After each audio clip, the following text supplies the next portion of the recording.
হরে কৃষ্ণ, রাধে রাধে। আবার এরকম নতুন ব্লগ নিয়ে চলে আসলাম তোমাদের সাথে। জানো তো রথযাত্রা, হ্যাঁ আজ রথযাত্রা, আর তোমার সাথে নতুন একটা ব্লগ নিয়ে শুরু করছি। যাওয়ার আগে জানো তো গৌ মাতার আজকে ভালোবাসা পেয়ে গেলাম। হ্যাঁ আজকে অনেক ভালোবাসা পেয়ে গেলাম, আর হয়তো ভগবান আমাকে অনেক কৃপা করেছে। আর গৌ মাতা আমাকে বলছে আজ তোকে এত সুন্দর লাগে, তুই কি মেঘা ঠেকা করছিস নাকি? আমি বলছি না না, মেঘা মেঘা করিনি। তখন বলি ঠিক আছে, তোকে মাতা আমাকে বলছে আজ তোকে খুব সুন্দর লাগছে, আজ তোকে চুমু দিয়ে দেখি। আমি বলছি হ্যাঁ হ্যাঁ তো দে। আর চুমু দেখে এমন চুমু দিয়ে আমার ঠোঁটটা পুরো অন্ধকার করে দিয়ে তারা তোকে একটু ওখানে ভালো করে আমি আদর করে নিই। তোকে তো অনেকদিন পরে আমি দেখছি অনেক সুন্দর লাগতো আজকে। আর তুই বলছিস তুই যদি এবার নায়ক খবর না পাস তো আমি কান খেয়ে নেবো। আমি বলছি জানো তো আমি কিন্তু পশুপ্রেমিক, হ্যাঁ আমি কিন্তু সবাইকে ভালোবাসি।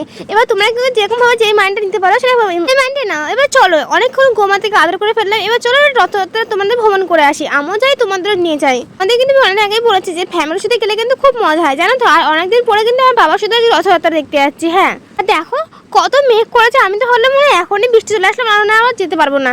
কিন্তু ভগবানের নিলাই কিন্তু আমরা সব কিছু দর্শন করতে পেরেছি। আর দেখো তোমাদের কিন্তু আমি আগেই বলেছি যে আমি যেমন ফোন ছাড়া অন্ধকার, আমার ফোন ছাড়া অন্ধকার আমার ফোন। আর দেখো এই জায়গাটা মনে পড়ছে তোমাদের? হ্যাঁ এই জায়গাটা কিন্তু আমরা কিন্তু গান শোধন করেছিলাম। এই দেখো এই জায়গাটা এখন দেখো কি অবস্থা।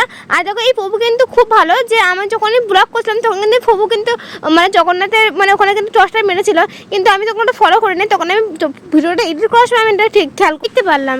আর দেখো আমি তোমাদের আগেই বলেছি যে আমার লাইফ যেরকম অন্ধকার পুরোপুরি একটু একটু আলাদা দেখা যায়, আর আমার ফোনও সেরকম অবস্থা, সেমই অবস্থা।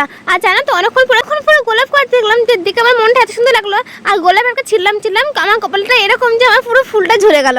জানো তো আমি কিন্তু এত ধেরে হয়ে গেছি, তাও কিন্তু বাবার হাত ধরতে কিন্তু ছাড়ে না। হ্যাঁ আর ধেরে হয়ে আর যাই হোক না কেন বাবাই থাকে সারা জীবনে। আর জানো তো আর বাবার সাথে যখন অনেকদিন পর যখন রথ দেখতে আসলাম তখন কিন্তু মনটা সত্যি খুব খুশি হয়ে গেল। আর আমার বাবাকে যা চাবে বাবা কিন্তু তাই দেবে। আর বাবা আমার দিদি কিন্তু চলে গেল রথ দিয়ে টানতে। আর তোমার সবাই ভাবছো যে আমি জানি না, আমার আছে এই জায়গাটা। জানো তো সব থেকে কিন্তু বড় রথ কিন্তু এই রথটাই ছিল। আর আগে যদি বড় থেকে থাকে তাহলে কিন্তু আমি দর্শন করতে পারিনি, কেন আমি দিন দিন যা কুড়ে হচ্ছে না, আমি কুড়ে খাতে অলরেডি নাম লিখে দিয়েছি।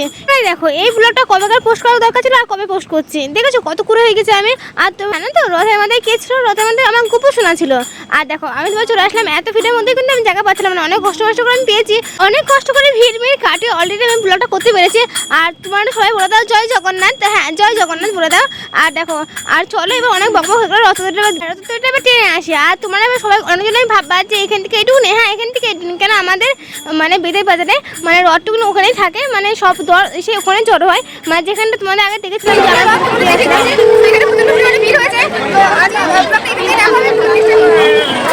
নাকি আমার ভয়েস বুঝতে পারবো না ওই জায়গাটা। হ্যাঁ ওই জায়গাটা প্রচুর পরিমাণে ভিড় ছিল। আমি ওই জায়গাটা বলতে গেছিলাম যে আমাদের এইখানটাই মানে সব রথ এসে জড়ো হয়। এবার চলো একটুখানি আমার বকবক হয়ে গেল, এবার চলো একটুখানি রথের ভ্রমণ করে আসি আমরা। জানো তো রথ দেখতে এসেছি, একটা রথ যে আমি টানবো এটা কোনো হতেই পারে না। এখানে কিন্তু প্রচুর রথ এসেছিলো, আর ছোট বড় সব মিলিয়ে এসেছিলো। আর আমি কিন্তু একটা রথ অবশ্যই বছর পর যখন জগন্নাথ দেব যখন বাইরে ভ্রমণ করতে আসে, তা একটার জন্য কিন্তু আমি রথ টানবো সেটা না, কিন্তু আমি কিন্তু সব কটা রথ টেনেছি। এখানে সব কটা না, সব কটা। জানো তো এখানে কিন্তু জগন্নাথ আমরা খুব রাগ করেছে। জগন্নাথ বলে তুই টান যত খুশি টান, তোর কিন্তু সরবই না। আর একটুখানি সরলো, যখন ভগবানকে যখন বললেন তুমি এটা কৃপা করে দাও, তখন কিন্তু ভগবান কিন্তু আমাদের একটুখানি সরলো। আমাদের আমি এখানটা দেখিয়ে দিই। আর দেখো আমাদের যে জায়গাটায় আমরা প্রসাদ খেতে এসেছিলাম মানে সেবার জন্য, সেই জায়গাটা কিন্তু পুরো রথটা এসছে। হ্যাঁ আমাদের সব বেতার বাজার যত রথ কিন্তু এখানটাই আসে। তোমরা কিন্তু চাইলে কিন্তু অবশ্যই আগের বছর এসে তোমরা দেখতে পারো। এবার তো অনেক ছোট বড় রথ দেখে আসলাম, এবার পুচকে রথগুলো দেখে আসি। চলো একটু ভ্রমণ করে আসি। দেখো কত সুন্দর দেখতে লাগছে। আমার কিন্তু ছোট ছোট বাচ্চাদের রথগুলো খুব সুন্দর লাগছে না বলো? দেখো এই রথটা কিন্তু খুবই সুন্দর। আর জানো তো যখন আমি এখানে ভ্রমণ করতে এসেছিলাম তখন আমাকে এই ক্ষুদে বাচ্চাগুলো বলছে ও দিদি তুমি রথ টানো, ও দিদি তুমি রথ টানো। আমি কিন্তু কার রথ ধরবো আমি সেটা ভেবে পাচ্ছিলাম না। অনেক কষ্ট করে 3-4টা রথ ধরে টানার চেষ্টা করেছিলাম, কিন্তু এই তো বলে দিয়েছি আগে দেখতে যে আমার ব্লকের জন্য কিন্তু হয়ে ওঠেনি। আর তারপর দেখো এই জায়গাটা ফরেস্ট লাগাতে গেছিলাম, কিন্তু এই জায়গাটা এত ফিরে যে লোক আমাকে ধাক্কা মারে চলে যাচ্ছে, যে সবাই লোক বলছে তুই কেন সত্যি দিকে তুই ব্লগ তুই অন্য জায়গায় কর। চলো একটুখানি আমাদের এখানে তোমাদের মেলাটা দেখিয়ে দিই। আমাদের এখানে কিন্তু যখন রথযাত্রা যখন মানে হয় তখন কিন্তু আমাদের এখানে ছোটোখাটো কোনো মেলা বসে যায়। আর তারপর দেখো দিদি আর আমি আর লিসা আমার 3 মূর্তি কিন্তু আজকে দাঁড়িয়ে পড়েছি। তারপরে ওখান থেকে ডিসিশন হলো যে আমরা বাড়ি চলে যাবো। হ্যাঁ তবে আমার মনটা কিন্তু খুব খারাপ হয়েছিল যে আমি এখনো বাড়ি চলে যাবো, এখন ঠিক রথ দেখতেই পারলাম না। আর জানো তো জগন্নাথকে ছেড়ে কিন্তু বাড়ি আসার ইচ্ছে ছিল না, তবুও কিন্তু আমাদের আসতে চলে বৃষ্টির জন্য। আর আমাদের কিন্তু ফ্যামিলির মধ্যে কিন্তু একজন বাদ ছিল, হ্যাঁ জগন্নাথকে দর্শন করার জন্য। এটা কিন্তু আমার মা। হ্যাঁ মা কিন্তু যখন আমরা বাড়ি ফিরছিলাম তখন কিন্তু মার সাথে আবার দেখা হয়ে গেলো। আর ভগবানের কীভাবে কিন্তু আমার মনে হচ্ছে পূর্ণ হয়ে গেলো। ভগবানকে আমি ছেড়ে দিতে চাইছিলাম না, তা কিন্তু আবার দুবার কিন্তু আমরা জগন্নাথকে দর্শন করতে পারলাম। তোমাদের সাথে শেয়ার করি আমি। আর জানো তো দেখো, ব্লগটা কিন্তু আমাদের ফোনেই বানাবো, ব্লগটা কিন্তু আমাকে নিয়েই বানাবো, কিন্তু অনেকজনের অনেক সমস্যা হয়। আমি জানি না কেন, এই যে আন্টিটা সামনে এসে দাঁড়িয়ে পড়ছে। আমি যখনই ব্লগটা করছিলাম তখন কিন্তু আন্টিটা সামনে দাঁড়িয়ে পড়ছিল, তাই তোমার সাথে শেয়ার করলাম। আর আচ্ছা জানো তো, অনেক অনেক মানুষ আছে যে মানে ফোনটা আমাদেরই হয় কিন্তু ব্লগটা আমাদেরই হয়, কিন্তু প্রবলেম হয় অন্যজনের। আরো চলো এবার আবার চলে যাই ব্লকের মধ্যে। আর দেখো তারপর নিয়ে আসলাম ভয়েস লাগাচ্ছে আমার 5 টাকা। বাবা দেখো আজকে কি অবস্থা করছে। বন্ধ করো তোমার তোমার খঞ্জনে আওয়াজ তাদেরকে শুনে নাও। আমার বাবা কিন্তু লিজার মতন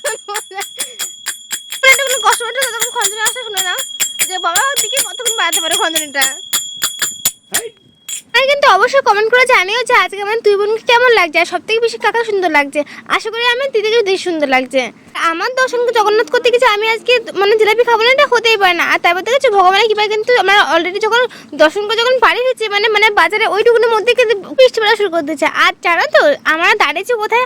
আমরা দাঁড়িয়েছি শিব বাবার কাছে। তোমার শিব ভগবান এটাই চাইছিল যে বৃষ্টিতে ভিজে আমি ভগবানকে দর্শন করি। আজকে আমার বাবার কানটা দেখো, আমি যখনই ভয়েস লাগাচ্ছি তখনই বাবা পাশ থেকে আমি কিছু না কিছু আওয়াজ শোনাচ্ছে।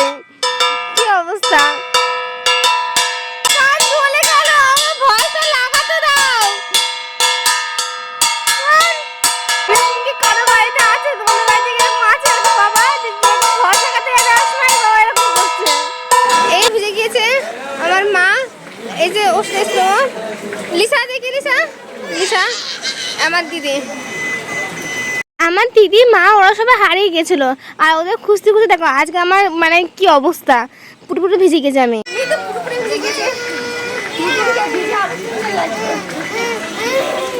দেখো হয়তো ভগবান এটাই চাইছিল যে আমি পুরোটা ভিজে যাই। দেখো পুরোটা ভিজেও গেছে আমি। তো আজকে ব্লগগুলো এখানেই ছিল। তো আজকে কেমন লাগছে অবশ্যই কমেন্ট করে জানিও। আর দেখো পাশের দুটো ঠিক আছে বিচ্ছুগুলো কীরকম জ্বালাচ্ছে। আর দেখো বিচ্ছু যদি জ্বালাবে থাকবে তারা ভালো করে জানো যে বিচ্ছুটা কীরকম হয়। আর যাই হোক যেটা হোস তোমরা শুনতে পাও নি তো তখন গান বাজনার জন্য, তো আমি তাদের জন্য অনেক দুঃখিত। তো সরি। তো হরে কৃষ্ণ, আজকে ব্লগগুলো কেমন লাগছে অবশ্যই কমেন্ট করে জানিও। যদি ভালো লাগে তাহলে কিন্তু অবশ্যই লাইক কমেন্ট করে দিও। আর যদি তোমাদের ভালো না লাগে তাহলে তোমাদের জোর করবো না ব্লগটা দেখার জন্য। তো হরে কৃষ্ণ, রাধে রাধে। চলো আবার দেখাবে নেক্সট একটা ব্লগ। দেখো আজকে আমার রথে খাইছিলাম অলরেডি ভিজে গেছে। তেমন দেখো টোটোর মধ্যে সবাই আসছে এখন ঘিচে মেঝে ঘিচছে। আর অবশ্যই ভালো লাগলে অবশ্যই লাইক কমেন্ট করতে ভুলে যেও না। হরে কৃষ্ণ, আবার একটা নেক্সট ব্লগের সাথে তোমার সাথে দেখা হচ্ছে। তো চলো এবার সবাই আবার বাড়ি ফিরে যাচ্ছে আমরা। তো হরে কৃষ্ণ, রাধে রাধে। আজকে ব্লগটা কেমন ছিল অবশ্যই কমেন্ট করে জানিও। আর যদি ভালো লাগে তাহলে তো অবশ্যই লাইক কমেন্ট করতে ভুলে যেও না। হরে কৃষ্ণ, রাধে রাধে, টাটা।